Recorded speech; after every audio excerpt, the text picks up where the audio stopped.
Okay, so we're recording. It's the 14th of September and Wednesday evening, Sacred Segments 2022. Thank you for joining us, everyone.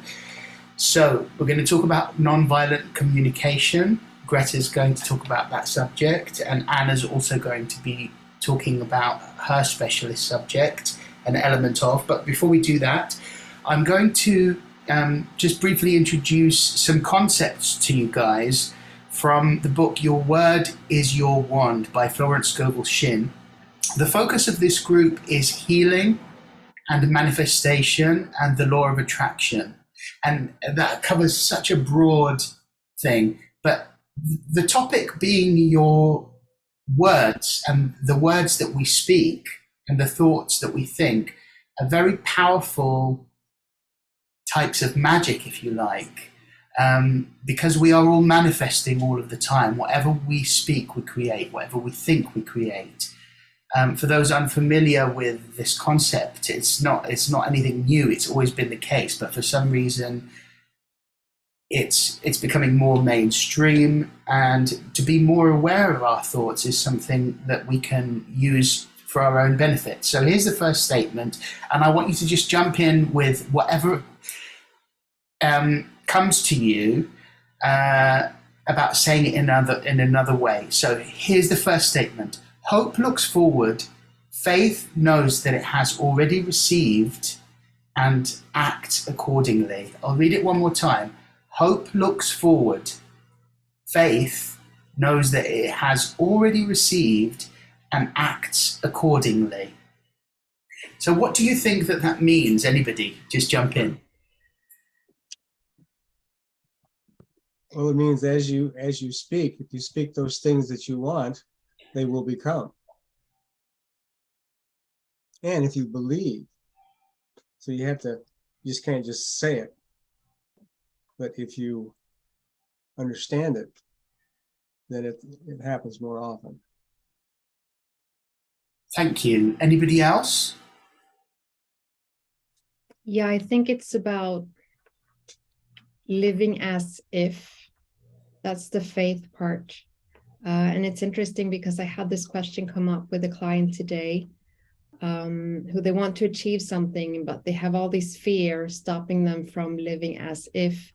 And she told me yesterday about the law of assumption, which basically is living as if.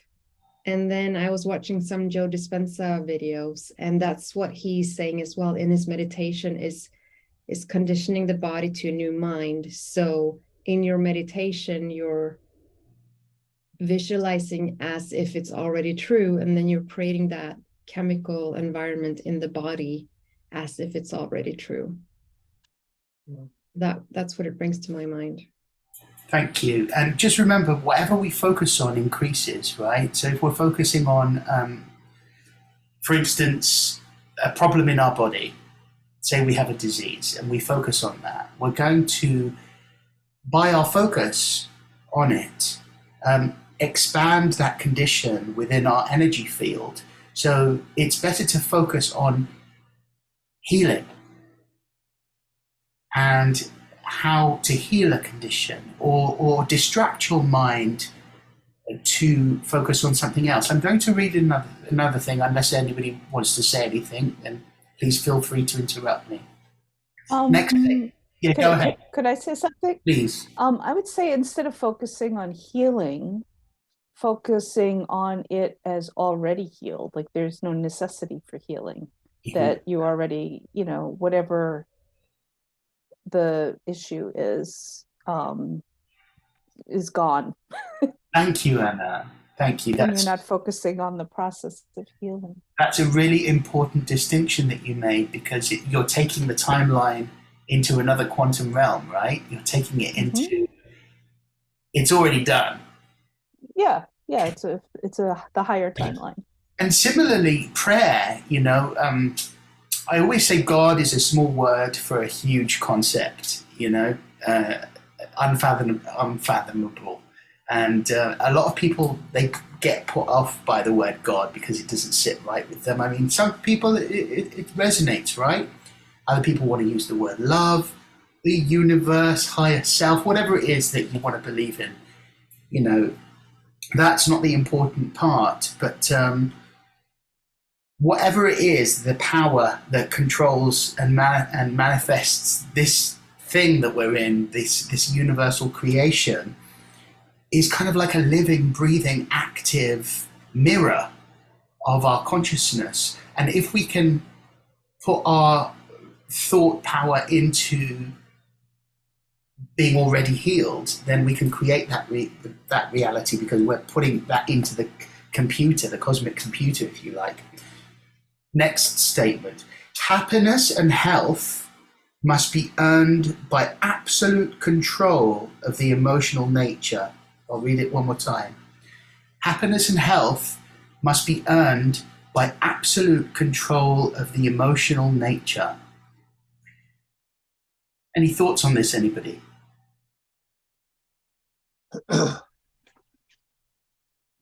I'm not loving it. You're not loving it. Yeah, I'm I'm with not- you, Anna. Yeah, I don't like the happiness. What was it? Happiness and health? Happiness and health must be earned by absolute I don't like the control. must be earned. The Yeah. must be. It's like quite It's like- imprisoning, isn't it? It's very If you're old naughty, paradigm. you must go to the You have- corner. Right, that it's not your birthright, you have to earn it. Whereas Yeah, that's not- happiness and health are our birthrights. So must be cultivated. I would change the word maybe to cultivated. or be aware of it.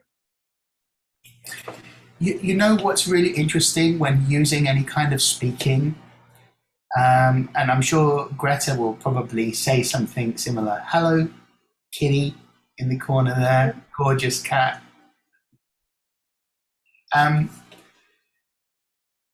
What I wanted to say was that it's really important that the language that we use feels good to us.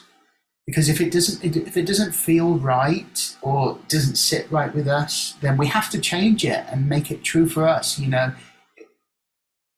So instead of saying happiness and health must be earned by absolute control of the emotional nature, we could say, you know, if I feel good, then better things happen. For instance, Did or you say, or tweak it to did you say absolute control? yes. I don't believe in that. No, because we go through all kinds of like fluctuations in our emotional life, right? It's like disregarding our emotions as something bad, which I don't Right. believe.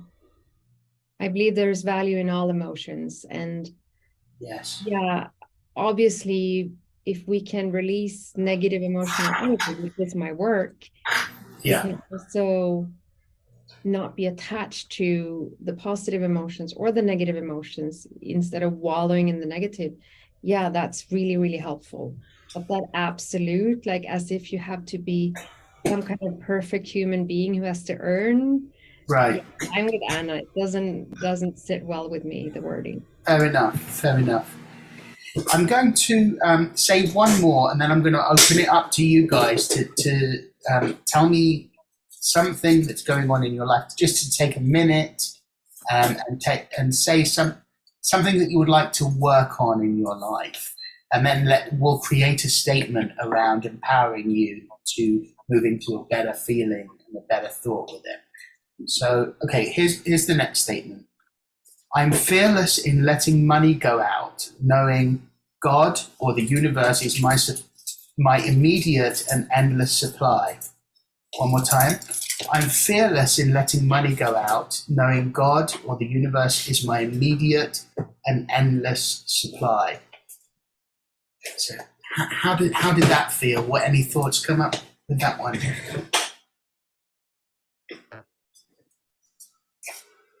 Anybody just come in whenever you like. Do you read it once again? Sure. I am fearless in letting money go out, knowing that God or the universe is my supply, my immediate and endless supply. So basically, you know, like if we're going to go out and spend some money, then not to be worried or tight around the money, but to just trust that, you know, the universe is always nourishing and filling up our purses, our wallets, our bags, you know. So any thoughts around this? I like the meaning of it. However, the fearless, to me, it drives me towards the fear and the less rather than the abundance itself and the Yeah. openness and yeah, rather than fearless, I think I would do for myself that it's full of. Really important distinction that you've made, and that's exactly what I wanted to talk about next.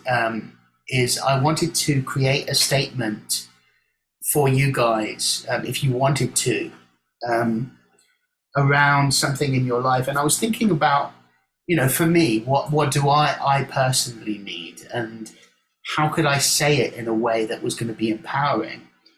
And I started thinking about fear and how, you know, we all carry fear. I've got fear around different things in my life, and I wanted to let go of my fear, right?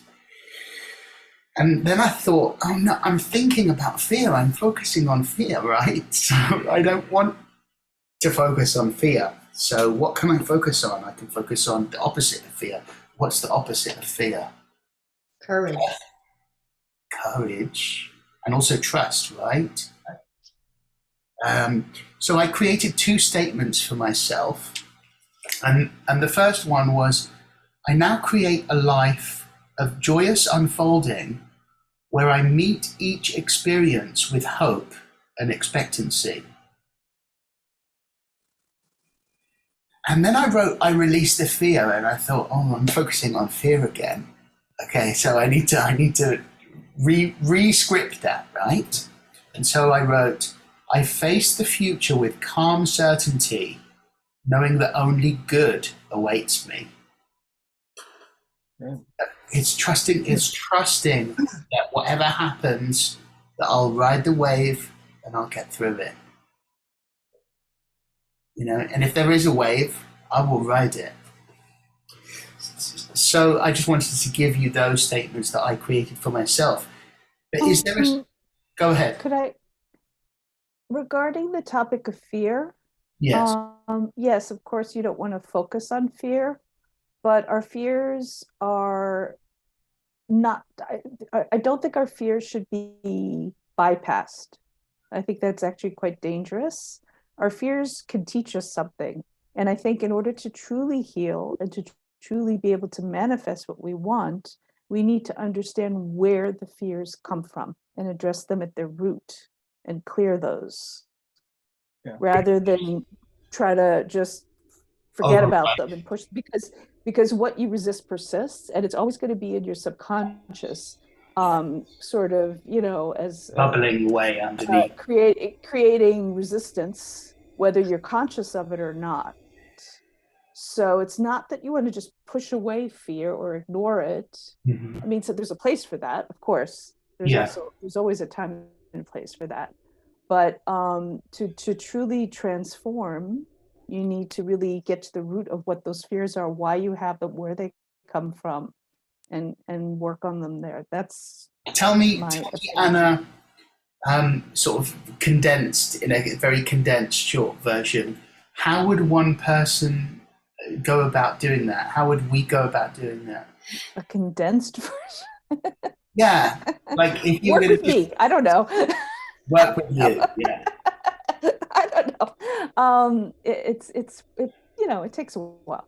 Let me just attempt skimming to an answer, just like in a brief moment, right? I think that intention is really important, and to understand where an intention comes from, and also to look at what's happening overall with our vibration and how things have come about to where we are now and where we want to go, and how we bridge that gap. And like we said before, living as if, you know, how do we bridge that gap emotionally and vibrationally?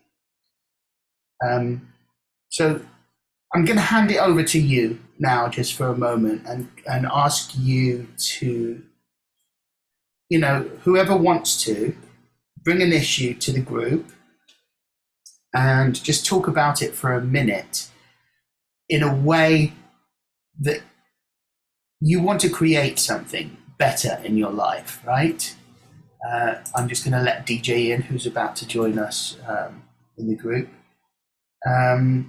So, does anybody want to say something? An issue that you're dealing with, and just share it in a minute or two, if you can, if you would like to.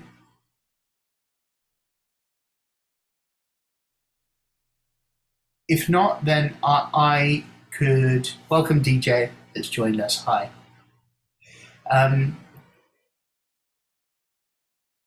If I may call upon you, I will call upon, and feel free to pass. You know, you don't have to share. There's no obligation.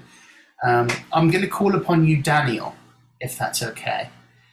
And I'm going to ask you, is there a situation that's happening in your life? You know, it doesn't have to be negative or positive, just a situation that you would like to improve or shift.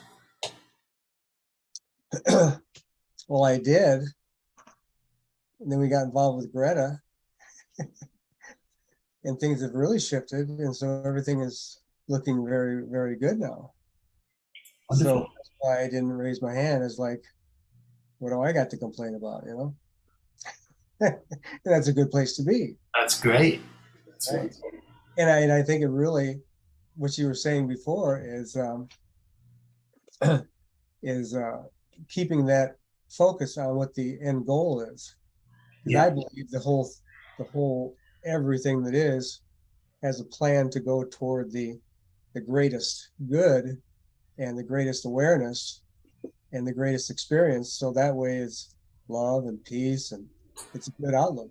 So you keep your mind on that and know that it's going to happen, and you just ride out the troughs and know that it's right around the corner. It's going to be good. I love that. Thank you. I'm going to ask Alexandra, is it? Is it Alexandra? Yeah. Is there something that you would like to share? Yes. Are you asking if there's some aspect of life that I could see an improvement? Yes. Or I would like. Yeah. Okay.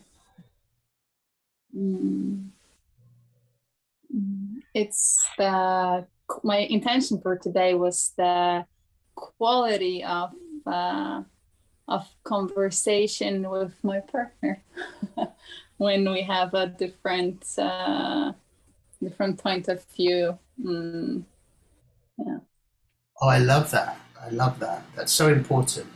And you know what I want to say at this point is, you know, when one person brings a situation or a thought to the group, it's reflective of all of us, because we're all like little pieces of each other, right? So it's important for all of us, this topic. And communication is so key to it, to everything, right? And how do we have a conversation and improve upon what already is? And this is my suggestion for a statement, and feel free to tweak it, right, if it feels wrong for you. And it's this: I allow others to be exactly as they are, without judgment. I allow others to be exactly as they are without judgment, because it gives them the freedom, you know, and it gives us freedom. If we can be that non-judgmental, loving energy, then we're going to get that back as well, right? Not that that's the intention, but it's kind of like creating a space to allow whatever it is to unfold. Right? So that's my suggestion for improving the quality of communication. I allow others to be exactly as they are without judgment. And I hold a loving space. Yeah, that's a powerful and a beautiful one. Thank you. Thank you. Thank you. I'm going to ask Heather before I hand over to Greta in 3 minutes for her segment, if that's okay. Heather, is there something that you would like to share? I just have a lot of fear about a lot of things. So I thought it was good discussion about maybe accepting and loving your fear or walking through it. I thought that was a good comment. But yeah, I mean, really, it's just fear of everything. And lately, I've been trying to reframe and walk through the steps of, okay, if this is your fear, what exactly is the worst thing that can happen? And then realize that there's always a way out of it. So that's what I'm working on now. It's just, You said some really important things in everything that you said, and I picked up on one particular word that you said, which was the word try. Okay, because when we try, we're setting ourselves up for failure. Let's change that word. Okay, let's introduce the word intend. So if we intend, then we are creating a powerful laser intention to create a kind of force field, and we're paving the way for our thing that we want. So you said you want less fear, right? So the thing to focus on is, you tell me.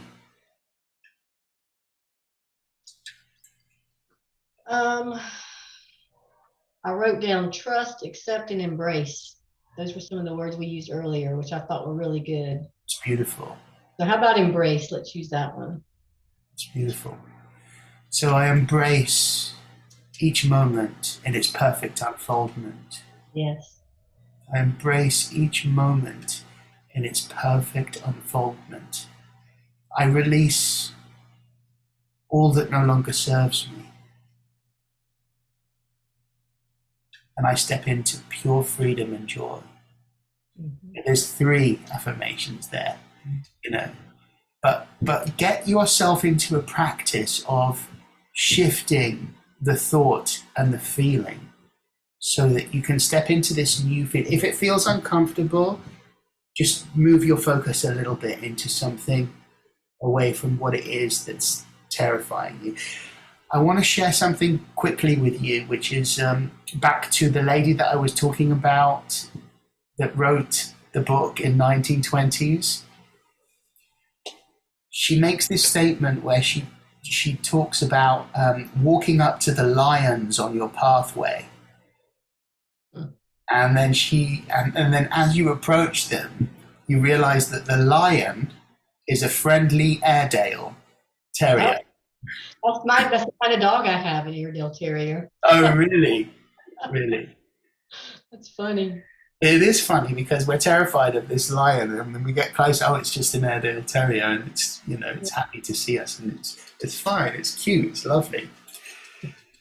So walk up to the fears and just know that they're going to change and shift as you focus on them and approach them. Okay, we've approached the 1/2 mark. Is there anything that anybody would like to say or share before I hand over to Greta?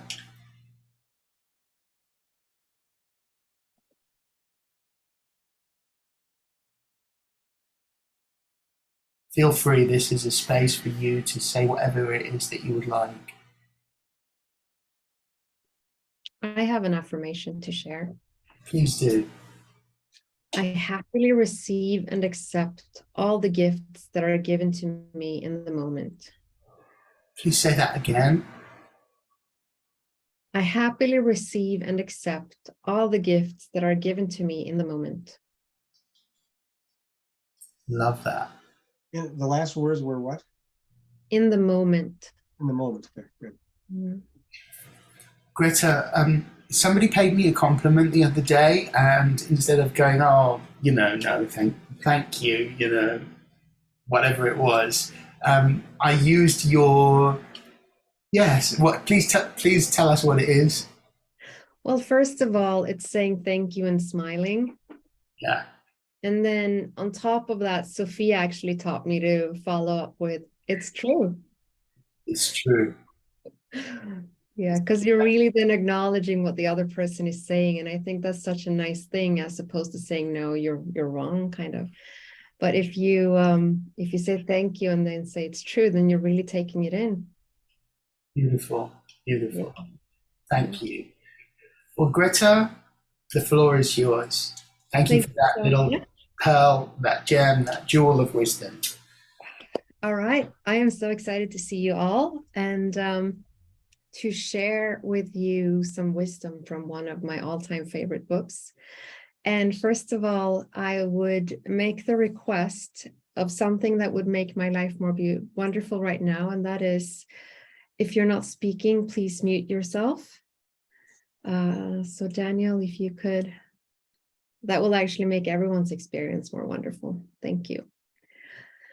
So why did I choose to speak about this subject in this book? Well, I see so many people today struggling with expressing their needs, their emotions, struggling with even knowing what their needs and emotions are. And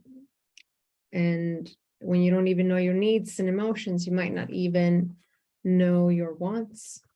So the reason why I love this so much is because this method teaches us how to do that, how to get in touch with our own emotions and how to take responsibility for them by identifying whatever need is met or not met when we feel the emotion.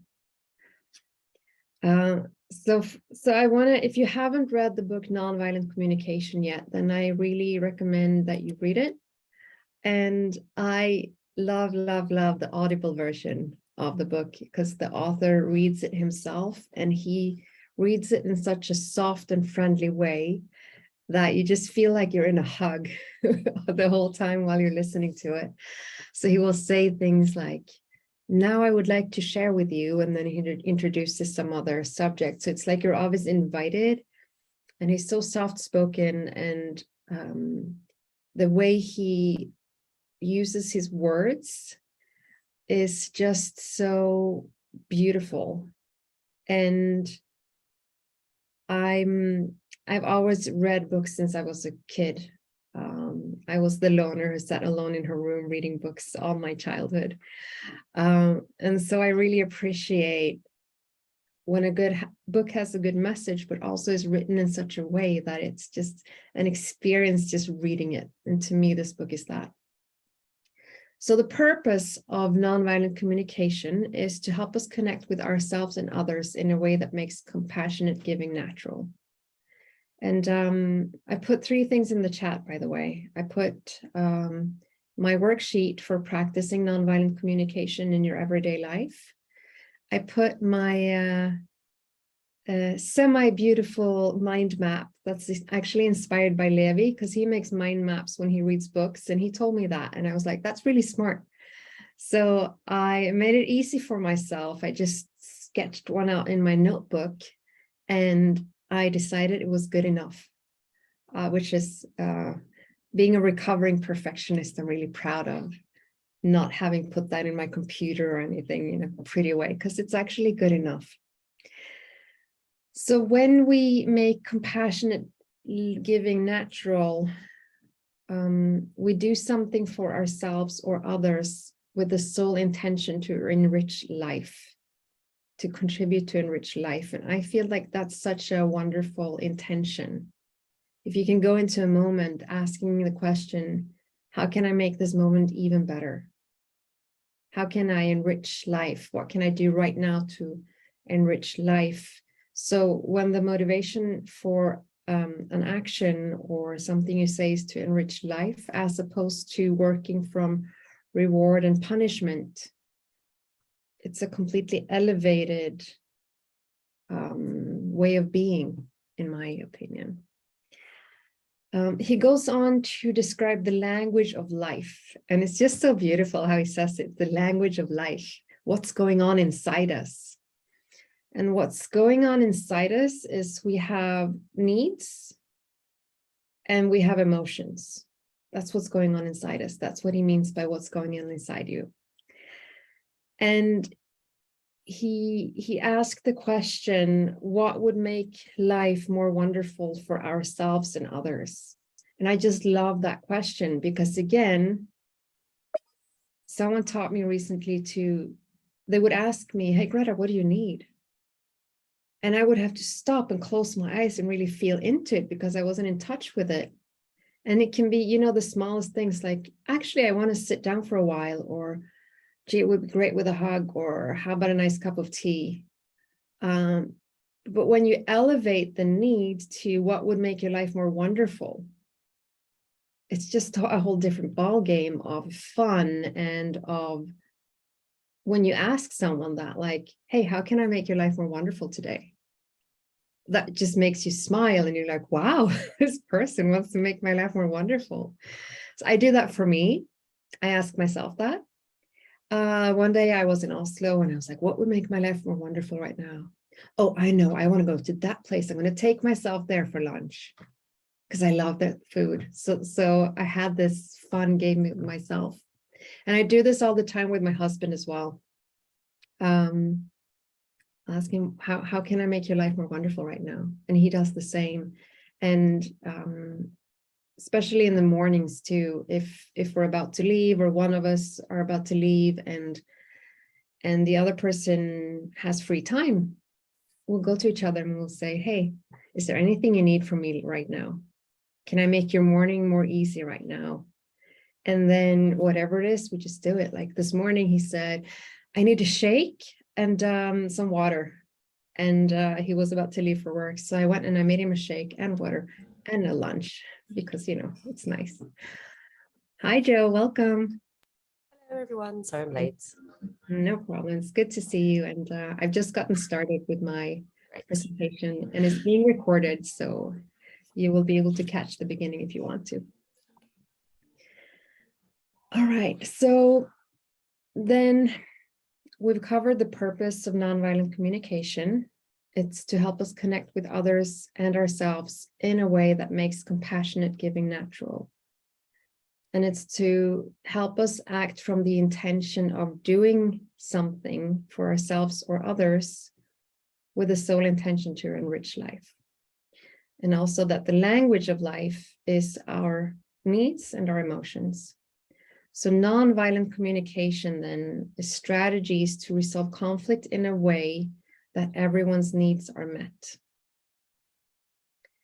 So in the PDF of the worksheet, page 1, and Alexis, if you make me host, I can actually share my screen, or make me co-host. Page 1 is the process itself. And then page 2 is a list of, oh, there we go. Now I can actually show you. There we go. Here is the list of the process, which I will go through. And then page 2, here we go, is a list of emotions we are likely to feel when our needs are not being met. And it's interesting that this list is so long. So if you're feeling some kind of negative emotion because some need isn't being met and you're not really sure which one, you can use this list, and you can kind of use it as a little menu to pick from. And you can identify the one you're feeling. And here are the needs. So you can, and of course there are more needs than this also, but this is quite an extensive list of the needs that we typically have and that can be met or not be met. And then the last page is describing the process of emergency empathy, which is when all else fails and the person is completely unreasonable, it might be the best idea to actually see if you can understand them. And this is the process to do that. Because one of the things that everyone needs whether you're a very sweet, kind, nice person, or you are a person who can be perceived as the opposite of that. We all have a need to be understood. So I'm gonna go back to this process later. But first, I want to go through the 4-step process. Just need to move things around on my screen so I can see them. Okay, so the first step in this process is one called observation without judgment. So whenever something is going on that makes you feel less than wonderful, the first step would be to describe it without judging it or evaluating it. So what is someone doing that is not enriching your life? And I'll use an example that can seem trivial, and it might be. And for me, if this happened to me, I might actually be annoyed by it. So let's say my nephew was visiting, and this has not happened. He has visited, but he's very tidy and perfect. So let's say he was visiting and he left wet towels on my wood floors. And I would not enjoy that.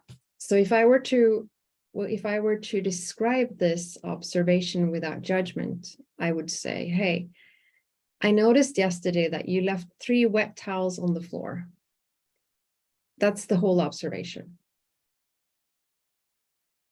I'm not judging it. I'm just saying that you left 3 wet towels on the floor. If I described it with judgment, and not non-violently, but more violently, I could say something like, why do you always leave the wet towels on the floor? You're so lazy not to pick up the towels after you. That would be judgment, and using the word always, why do you always, is usually not a good idea for resolving conflict, in my opinion. And then if I then was to go to the feeling, I can then go to my list of feelings. And what I would be feeling, I think, is frustrated, annoyed, maybe even peeved or pissed off if I was in that mood. And also possibly I don't know if that's a feeling, even disrespected, because it's my house and my things and, you know, all of that. So that would be the emotion. I noticed yesterday that you left your wet towels on the floor. That made me feel annoyed, because my need, and here comes the need, my need to have a tidy home, or if there is any other need here, my need for my belongings to be respected and treated, you know, in a way that they're not ruined, or you might come up with a need, or you might want to find it here. So we have the observation, we have the feeling, and we have the need not being met. And then the next part is the simple request. So my request here would be that I would like to make a simple request that when you're done with your towels, that you leave them in the laundry basket, or that you hang them to dry. Simple as that. So I'm not demanding, which is really important. I'm requesting. It's always requesting. And that is what would make my life more wonderful. If he could only hang his towels or leave them in the laundry basket. So that was quite a trivial example, but it serves the purpose of explaining. And I would love if you want to come in with some examples of your own, then we could analyze them, and we could use nonviolent communication to rephrase the conversation with nonviolent communication. And sometimes that's not the place to start. So sometimes, especially maybe if someone says, if you ask someone, what's wrong? And they're like, nothing. You know, they don't want to talk about it. They can't be bothered talking about it. And you want to connect with them. And you can't really do that if you can sense, you can feel that there's something off and they don't want to talk. So you can start guessing, for instance. So what you do then is, are you feeling? And then you guess what emotion they're feeling, because, and then you see if you can identify what needs not being met. So or something that they don't get. So if I was annoyed and my nephew then noticed that something was off, and I said nothing, he could have asked me, hey, are you feeling, are you mad because I make a mess? And I would say, no, it's not that. It's no, no. And then he could say, well, are you annoyed because I make a mess? And I said, well, I'm annoyed, but you know, and then he say, you know, and then we can go back and forth, and eventually he might get it. And usually when the feeling and the need or the reason for the feeling is identified, it's like everything just calms down. All the anger just disappears, or the annoyance, or whatever feeling it is, because we're seen, we're heard, we're understood. And that in itself can be enough. And from that point on, you can start having that connection and that deeper conversation. And sometimes when people aren't trained in communicating wisely or with compassion, non-violently, this can be the process to kind of get them there.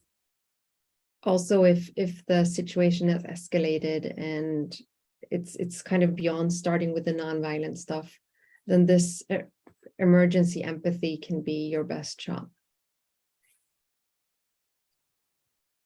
All right, so I'm going to stop sharing for a moment and check in and see how y'all are doing. And if you have any comments or questions.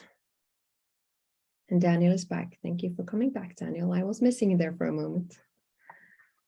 Does this make sense? And does anyone have an example from their own life that we could use as our case? I don't have an example, but I do have a question. Yes. In the last part about what was it, emergency empathy? Yeah. Right. How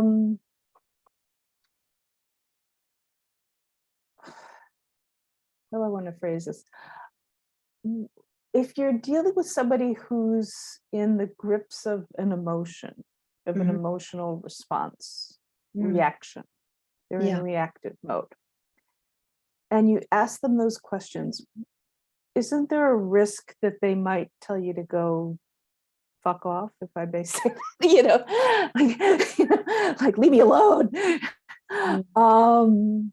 Because I know, like, at least for me, when I'm feeling reactive, I need space. And if somebody were to ask me those questions, I would feel very, a little bit under attack, if you, even if it's coming from a good place, because the way I am is that I need space to just kind of figure stuff out. So what would you recommend in a case like that, if you know that the person is maybe, in that space of, but would you recommend instead giving them the space or another approach? Yeah. That's a really good question. And I think if you know them, then you probably know that they need some space. if it's you who need the space, you could say, I would like to request that I have some space now to process. And if it's the other person, you could ask them, what would you like from me now? How can I make your life better now? Maybe that make your life more wonderful right now question is too, I don't know, angelic. Maybe the right thing to say then would be, what do you need from me now? Do you want me to go away and give you some space? Yeah. Yeah. Which is also wise from time to time. I need space too if I feel like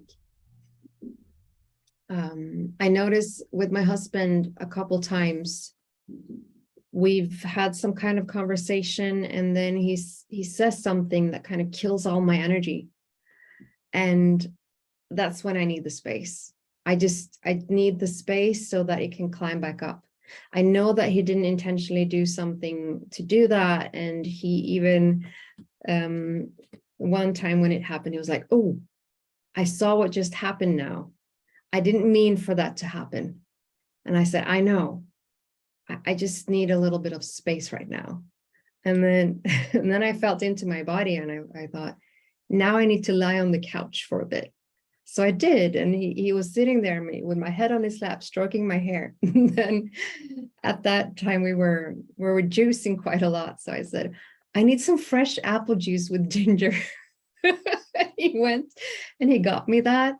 And he didn't push for me to say that we're okay. He didn't push for me to be okay so that he could be okay. He just gave me this space, which is quite the skill actually to be able to do that.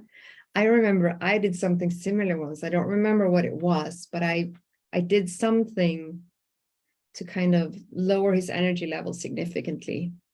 And it was the same thing where he needed space. So I said, okay, as much as I really want you to tell me everything is okay, I'm going to, so I'm not half as good as him at this. I said, I'm going to leave you. So you please come out when you're happy. And then I came back in and I said, I know you still maybe need some space. I just, you know, so I was kind of semi doing it. But it was what he needed. Yeah, Alexis. I have an example. Yeah. So I have anxiety when my partner doesn't tell me what time that they're going to be home. Say I expected them home at a specific time, and maybe they went to the shops or they went and got some food or whatever. And if I could say, if you could text me and let me know, or something like that. How could I say that without aggression or making them feel bad or making myself feel bad? Or what would be a good way to communicate that? Can you see the NVC worksheet now? Yes. Yeah. So what would be the observation then, without judgment? They're not home at the time that I expected them to be home. Okay, so yesterday when you were out, tell me again the observation. Well, I thought that they were going to come home at maybe 5, but they came home at 5:30, for example, or 6. So did he tell you he would be home then? No. No, you just thought it. Yeah. Okay. And did he have a reason to think that you thought he would be home then? Maybe, but maybe not. Okay. Yeah. Is it more that you would appreciate if he texts you before he comes home always, so that you're prepared? Yes. So maybe that's the case. Yes. So then the observation could be,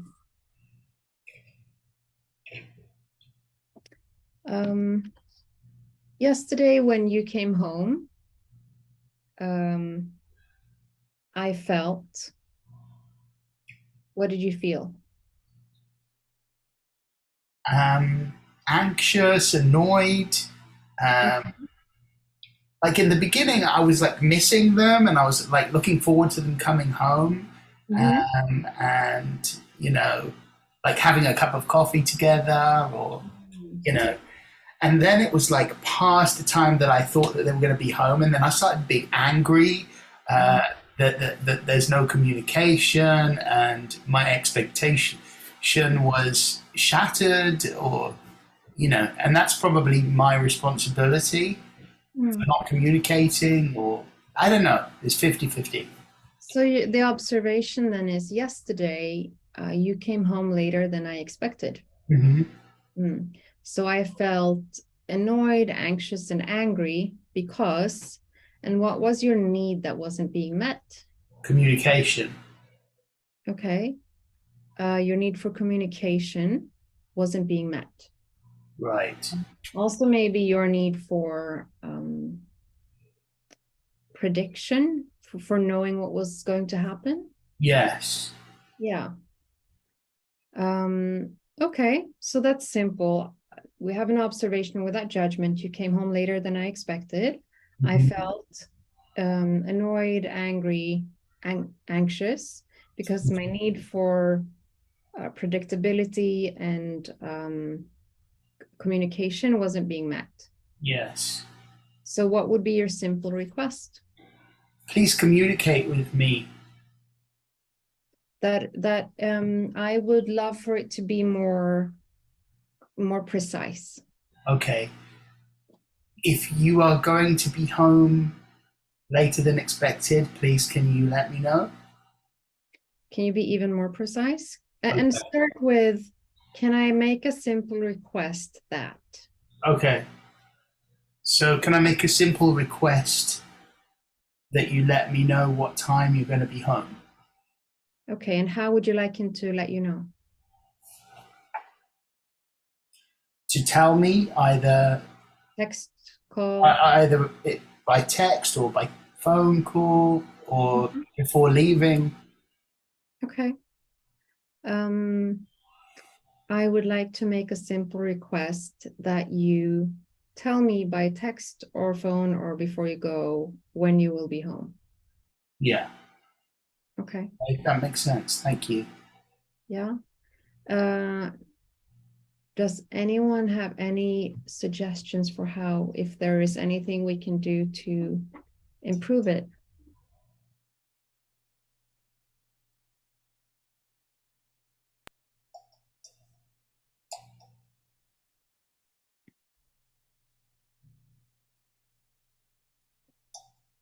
Then maybe it's good enough. Helpful? Yes, thank you so much. Okay, cool. Does anyone else have, DJ, do you have anything you would like to, or any situation you would like for us to dissect and translate into NVC?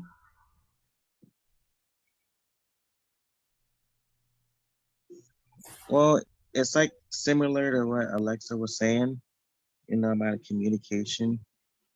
Like there's a time that when I felt like when I felt like my partner doesn't want to talk to me, but he would let me know if he needed some alone time or if he needed some space. So kind of like what Alexa was saying.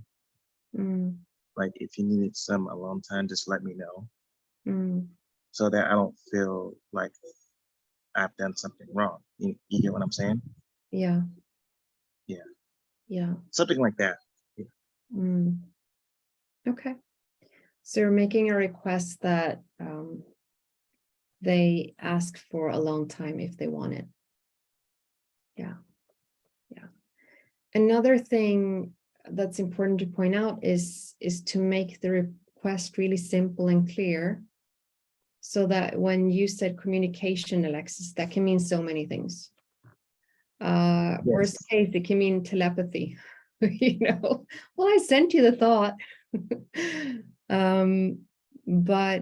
But being clear on how you want it communicated is also really good. So being clear on exactly what it is that you would like the person to say or do. And of course, they're free to say no, because you're only making the request, you're not demanding. Because if you demand, then it turns into violent communication again. So you're respecting the other person's free will. Thank you for providing Yes. us with an excellent example, Alexis. Thank you. That was wonderful. Does anyone else have any example or question? Otherwise, I think we're good.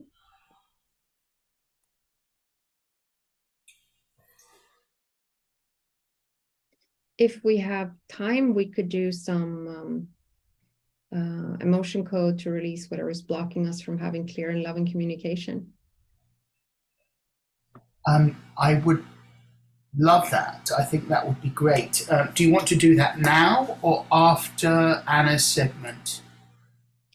I would love to do that now, since I'm the early bird and Anna's the night owl. Okay, you do that then.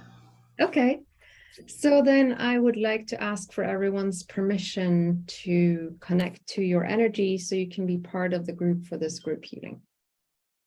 And if you object, you can, I don't know.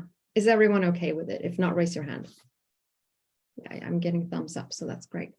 Okay, so we are all familiar with emotion codes, so I'm just gonna go straight to it.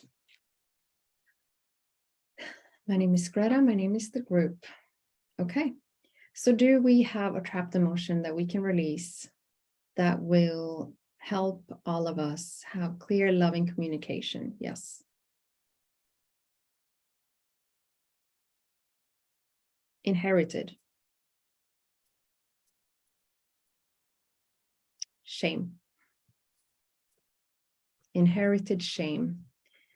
We don't need to know anything else, and we can release by swiping 10 times. So 10 times to release this trapped emotion of shame from all past, present, and future generations of the whole group.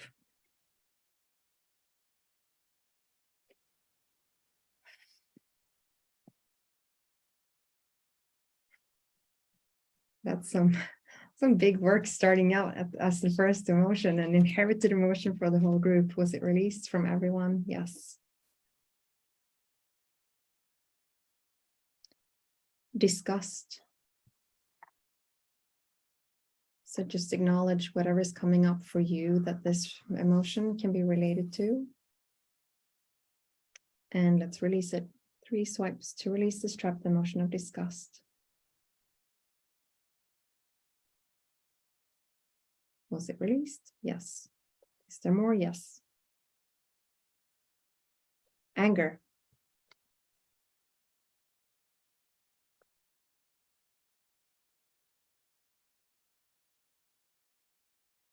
And let's release this trapped emotion of anger. 3 swipes.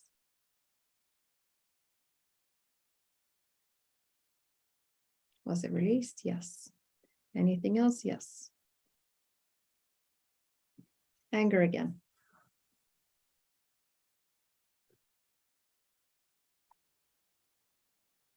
Anger is coming up a lot these days. Yeah, let's release this trapped emotion of anger.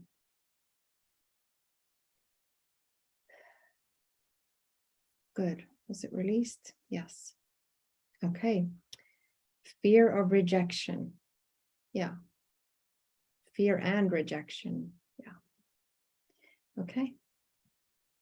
Let's release these trapped emotions of fear and rejection. Released? Yes. Is there more? Yes. Anxiety.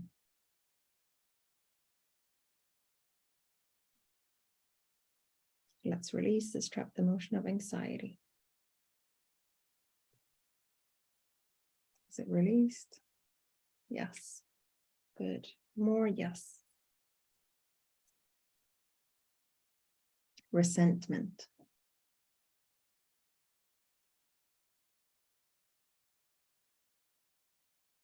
Let's release this trapped emotion of resentment.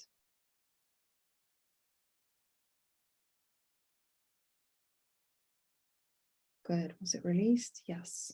Anything else? Yes. Panic.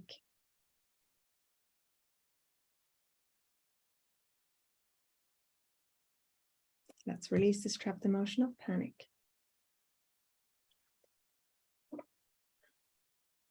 Good. Was it released? Yes. More? Yes. Helplessness.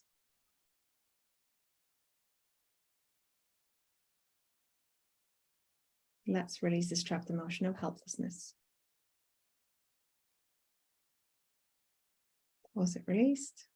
Yes. Anything else? Yes. Guilt.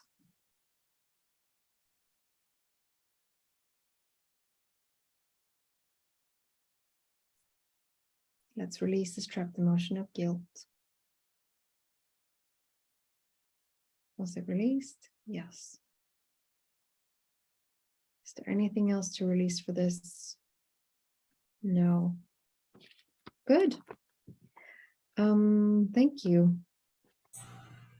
Also, a follow-up if you decide to read Nonviolent Communication or no. Another good book to read to get to know yourself, your needs, emotions, and boundaries is the book Boundary Boss by Terry Cole. And I'll put that in the chat. It's another book that I really recommend. Greta, thank you so much for your service. That was wonderful. As always, thank you. And before I hand over to Anna, I would like to take 4 minutes. One, to read a statement to you and to just get some feedback, and then also ask you to combine an intention and power thought. And it could just be one word of an energy that you would like to create or manifest in your life. Okay, so just before we do that, I'm going to read this statement and then ask for your feedback. Okay, I see clearly and act quickly, and my greatest expectation comes to pass in a miraculous way. I'll read it one more time. I see clearly and act quickly, and my greatest expectation comes to pass in a miraculous way. That's from Your Word is Your Wand by Florence Scovel Shinn. It's a quote.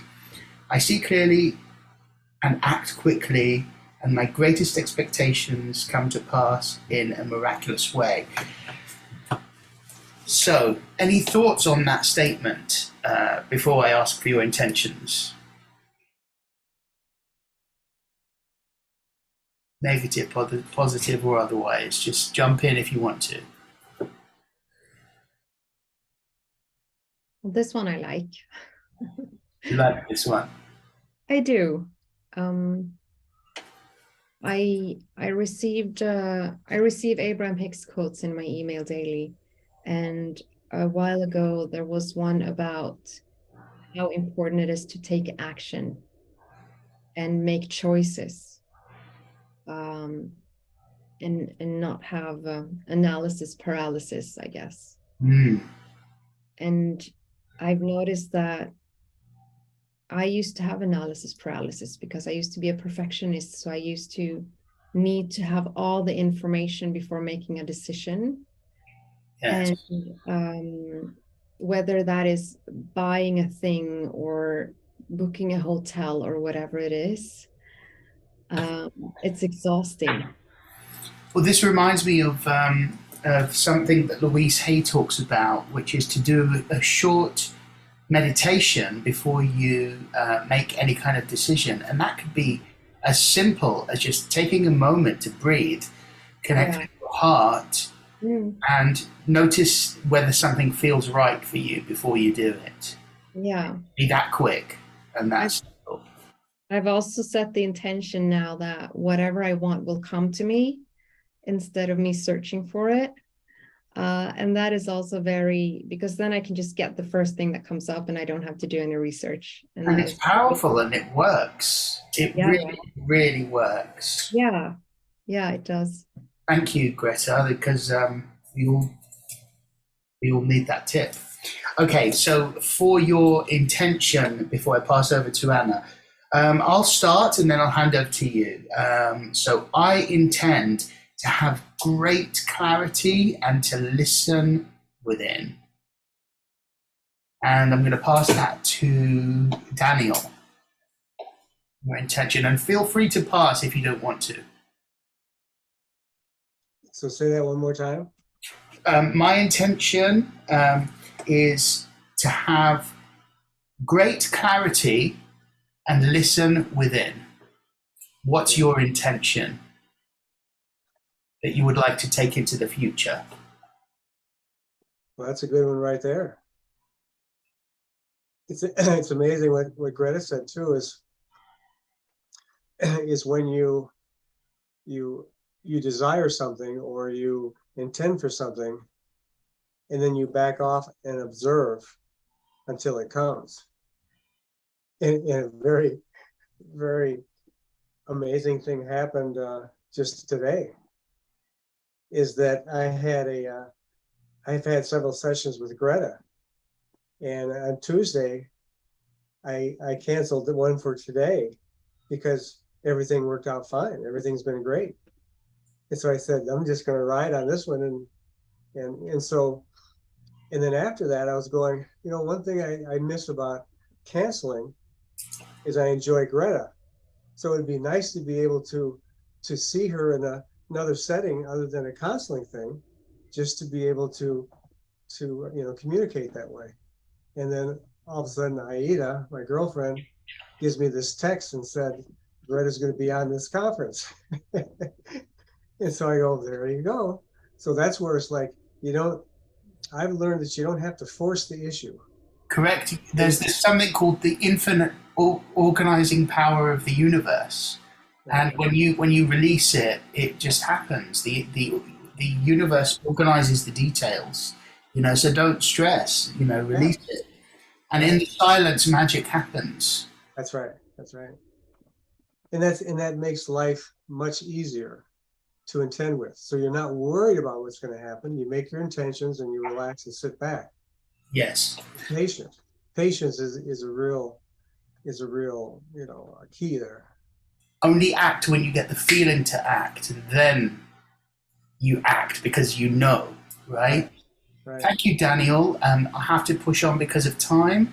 I'm going to go to Anna. Intention, please.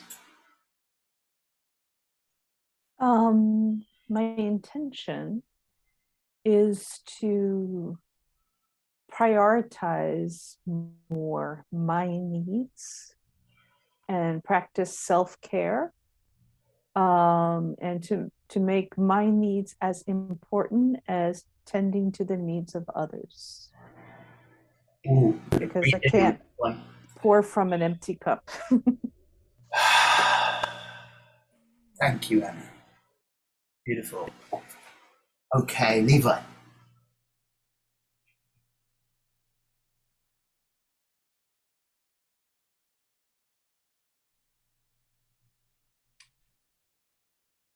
So my intention, I didn't come up with one at first hand myself. I was thinking about something with clarity, and the one you had is something really that resonated with me.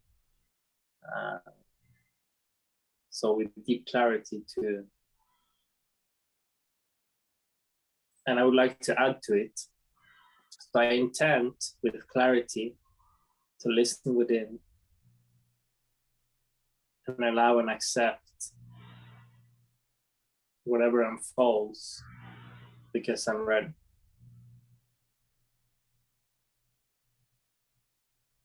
Fantastic. Thank you, Levi. Alexandra, did I say your name correctly? Mine or Levi's? Yours. Yeah. Good. Thank you. Thank you, Levi. Your intention, Alexandra? it resonated a lot with me when Greta said about living as if. So the intention I would like to set now is to remind myself over and over again to live as if it already is. Wonderful. Thank you so much. Living as if. Perfect. Okay. Greta. My intention that I set this morning was to do less and manifest more by letting it come to me. And also to establish a meditation practice. And earlier today, I had a co-working session with another woman, and she said, now I'm going to meditate for the rest of the session. And I said, I want to do that too. So we ended up meditating together. So it already, you know, it's funny how manifestation is fast, especially if you can release attachment to outcome. Powerful. Thank you, Greta. DJ, your intention.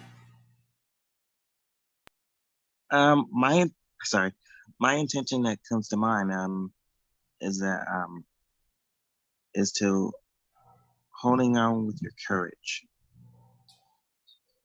It's like anything that I dealt with, hold on with your courage of what you have, to not let anything that I have in the past,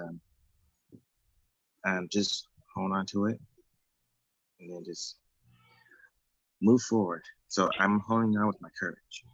When you said that, I had the image of a lion, and there was a golden light that I saw all around you. So just step into that power of the lion and the power of the golden light, all of us, and let's have the courage of a lion. Thank you, DJ. Beautiful.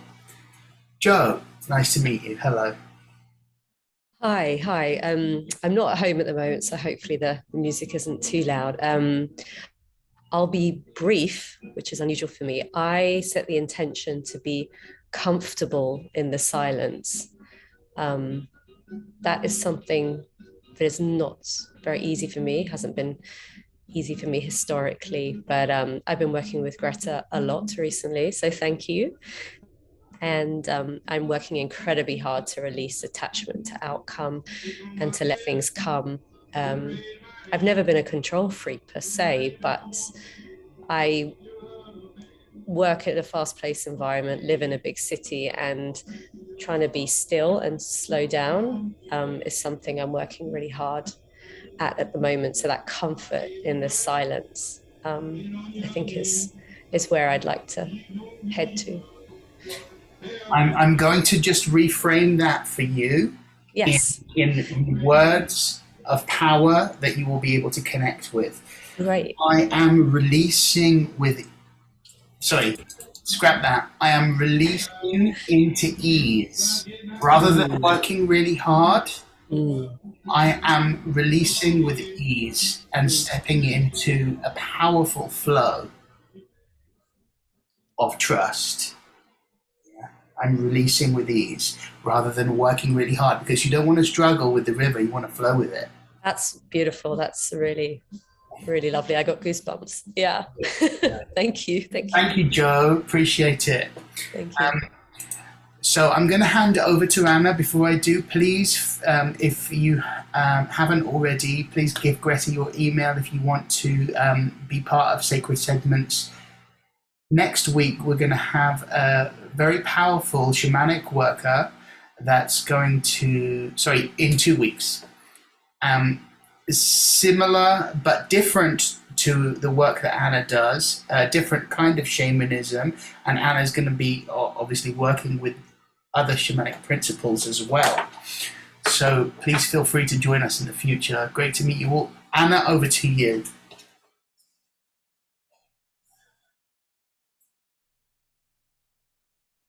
Okay, my computer mouse is acting up. Okay. So So my name is Anna Pavlakis, for those of you who don't know me, and I work with people all over the world doing shamanic healings as well as feng shui. I practice a type of feng shui called Black Sectantric Buddhism feng shui, which is essentially shamanic feng shui. And I decided today, after our discussion, to change what I was going to talk about and to talk about something a little bit different from what I had planned. Because when we were talking earlier about acting as if, that's something that comes up in the practice of feng shui that I do a lot. So I wanted to talk about that. A lot of and how much time do I have, Alexis, by the way? 8 minutes, but yeah, Okay. take 2 minutes more if you need to. Okay, no, whatever. Okay. So acting as if is actually one of the foundational ideas in feng shui. So a lot of times, for example, somebody's single and a feng shui practitioner will go to their home and find that they're living in, you know, they've got a bed with one bedside table, one lamp, maybe shoved up against the wall, and it's not inviting whatsoever to a partner, a potential partner.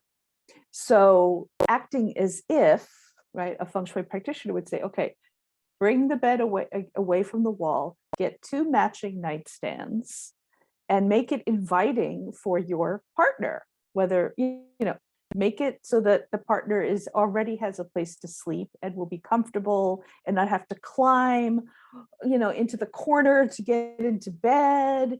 Make it so that it's comfortable for them. If you have a dining table, make it set. Make sure you have 2 wine glasses, you know, 2 sets of plates, 2, you know, sets of cutlery at least or more. Make it so that it's already available for them. So that's one thing you can do, taking the example of a partner. If you want to manifest a dream career or a dream job, acting as if, okay, arrange your office space as if you have that job. So start collecting the things you would need to do that job. Maybe have pictures, have things around you. If you know, as if you already had that job, or as if you were working on that project, that dream project that you want. So paving the way, you know, get the things that you need in order to do that job, and so on. Money, everybody likes to focus on money. So, okay, maybe you don't have 2 cents to rub together. It doesn't matter, you could still fake it. You could still create a very luxurious life from pretty much nothing. You can have your home full of things that feel luxurious without really spending much of anything. So acting as if you are wealthy, thinking in terms of, you know, you are wealthy, creating something that's lush and beautiful. You can go to a fabric store and buy some pieces of velvet and drape it over your furniture and make it just look lush and beautiful. You can get some plants. Instead of, a lot of people, when they are tight with money, or they don't have the money that they need at the moment, they withdraw. In feng shui we'd say do the opposite. So instead of withdrawing and not spending the money on this, that, or the other, go out and spend the money instead, because you need to create the flow. So, you know, okay, maybe getting some plants for your wealth corner, which is a very common tip to help boost that energy. Go out and get the plants. Okay, maybe you're not going to go out and get the $100 plants. Fine, you don't need to. You can get the other plants, but get something, right? Or get something that looks as good as it possibly can with your budget. So again, you can, using your imagination, get very, very creative. In terms of health, when you want to manifest better health, think in terms of your health is already really good, right? So arrange your kitchen area so that it looks full of healthy, wonderful things. The kitchen is really, in many ways, the center of the home. So make sure that all of your burners are working on your stove, that nothing is broken, keep everything in good working order, okay? And that will keep your body, that will actually help keep your body in good working order, making sure nothing in your home is broken, okay? Taking care of all these little things. And when all else fails, I always say, go clean something, right? Whenever you're feeling stuck or some things are not quite playing out the way you want them to, go and clean. I had this this urge the other day, I think it was Monday, to go through my old jewelry box of things that I hadn't touched in a long time and untangle all of this, all of these chains that I had, these chain necklaces. They've been sitting tangled up for a few years. I'm like, I have to untangle them. So I sat there for like 2 hours untangling them, and it felt so good to go through these things, you know, dig out things that I've sort of pushed away and forgotten. What it does is it moves energy. And so these are all just some tips that you can do to help move things along and to act as if you have the things that you are hoping to have, because of course we know that it all starts with here. But if you can surround yourself with visual reminders. So I know by going through my jewelry collection, it's like, oh yes, I have this. I have all of these beautiful crystal things. I have these earrings that I haven't touched for months. You know, it's like, oh, I am really abundant. I have all of these beautiful things that I haven't been utilizing, right?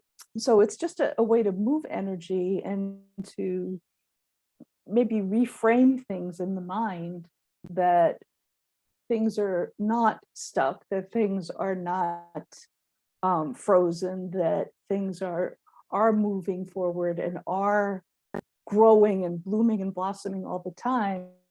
And it's a way also to clear energy by going through your things, getting rid of old stuff that doesn't work, keeping the energy of your place clean and clear, and yeah, acting as if, thinking as if, yeah, because it's all potential, right? And the potential starts within. So yeah, I hope that is helpful to you. Thank you. Very powerful. Thank you, Anna. And if you want to work with Anna, Integrated Soul Healing, right? Please look her up, Anna Pavlakis. Thank you all for being part of this beautiful evening. I'm so grateful to have met you all and to have been part of this collective. If you feel inclined to donate, this is a free group and there's no obligation. If you would like to, I'm putting my email in the chat, and that's the PayPal, totalvocalsuccess@live.co.uk. And feel free to also please join the Sacred Segments Facebook page. I'm going to close this session with gratitude and ask you all to say something that you're grateful for. And my thing that I'm grateful for is to be able to release pain. I'm really grateful for healing. Yeah. Daniel, something that you're grateful for. I'm grateful for the knowledge and understanding about emotions and feelings and how it is changing my life and will be changing others as I relax and enjoy and manifest the future. Great to meet you, Daniel. Thank you for sharing. Thank you. Thank you. Appreciate it. Thank you. Anna, something you're grateful for. My mouse is acting funny. I am grateful for my good health, my radiant health. Beautiful. You look gorgeous tonight, Anna. Thank you so much. Thank you. Levi.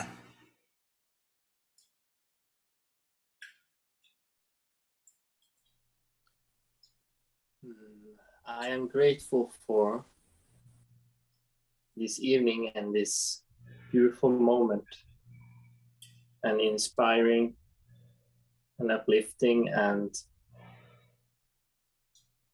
clarifying session here tonight with all of you. That's beautiful. Thank you so much, Levi. Alexandra, something that you're grateful for. I'm grateful for Levi finding out about this meeting and for inviting me to attend together. Thank you. Lovely to meet you both. Greta.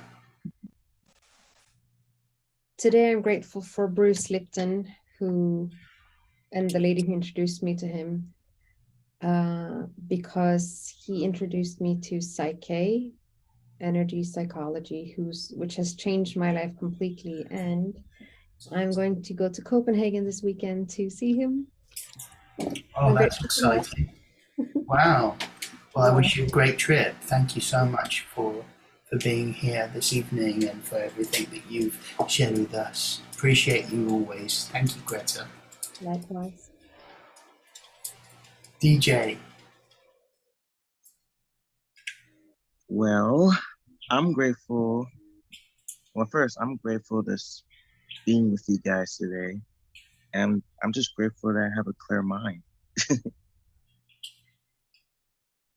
That's what I'm grateful for. That's so beautiful. Especially knowing that, you know, your story and, you know, how you've had surgery and all of that. And really grateful that you're here with us and able to share. So thank you for being here, DJ. It's great to see you. And great to see you smiling. Well. So as we go into this evening, let's just breathe in golden light from our crown down to our feet. Just surrounding ourselves with this beautiful golden light. And just releasing and trusting, knowing that all is well. Thank you so much, everyone. And hope to see you again. Lots of love. Thank you. Have a beautiful evening. Thank you, Alexis. Thank you, everyone. Bye. Alex. Thank you. Thank you. Greta. Thank you for coming, Daniel. It was wonderful to see Thanks, you. thanks for the invite. Bye. Give Ida a hug from me.